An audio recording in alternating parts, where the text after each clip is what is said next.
Wekkiririzemu tewenyooma. Tewenyooma. Nze seenyooma.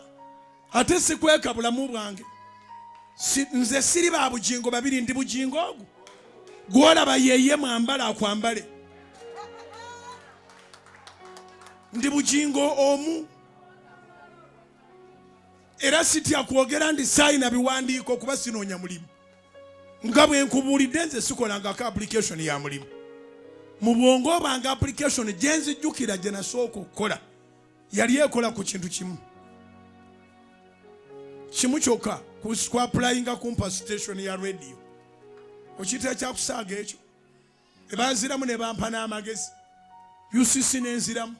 Tewali frequency naye bw'ogula tetujja kuba na mutawaana. Naye ngangula nga ngenda kutunda kimu Kampala. Sayina kyentundamu. Nze neetambula nga ndi okay kati nja kugula.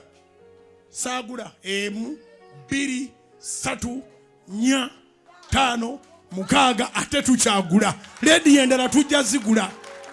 Ledi endala tujja zigula. Otegere kye ngamba. Osobola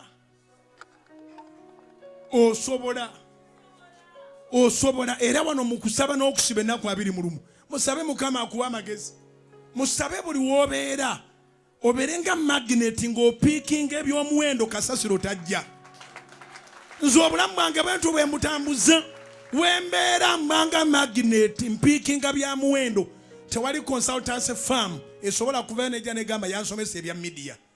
Nabeebuuzaako ne bansomesa ne ndyoka ntandika. Nsobola okukuyigirako nga totegedde. Bye nkuyigiddeko ne nsaba Mukama bimpeeremu omukisa ne mbikola. Be nayigirako leediyo tebasobola na kutuliraana mu performance. Naye tebamanya nti ndi mu kuyiga. Obulamu bwe butambula.